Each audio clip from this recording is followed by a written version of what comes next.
கண்டிப்பா அந்த வீடியோ பார்க்குற எல்லாருக்குமே வஞ்ச புகழ்ச்சி அணினா என்னன்னு தெரிஞ்சிருக்கும். ஸ்கூல்ல இலக்கணத்துல படிச்சிருப்பீங்க. அதை பார்க்கணும்னு ஆசைப்பட்டீங்கன்னா அந்த வீடியோ பாருங்க. Really, I'm appreciating the bank people. We get fantastic service today. உங்களுக்கு ஒரே ஒரு இஷ்யூ தான் மேடம்.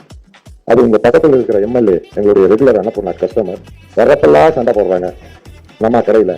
ஏன்னா எங்களுக்கு நீங்கள் ஸ்வீட்டுக்கு 5% வச்சிருக்கீங்க ஜிஎஸ்டி இன்புட் கொடுக்குறீங்க, ஃபுட்டுக்கு 5% வச்சிருக்கீங்க இன்புட் கிடையாது, இந்த காரத்துக்கு 12% வச்சிருக்கீங்க. அடுத்தது பேக்கரியில் பார்த்தீங்கன்னா பிரெட்டும் பண்ணு விட்டுட்டீங்க, மீதி எல்லாத்துக்கும் அப் டு 28% வச்சிருக்கீங்க. இந்த அம்மா வர வேண்டியது ஜிலேபி சாப்பிட வேண்டியது, அடுத்தது காபி கொடுக்கணும் காரம் வேணுங்கிறது, காரத்துக்கு 12ன்னு சொன்னா உடனே சண்டைக்கு வர்றது.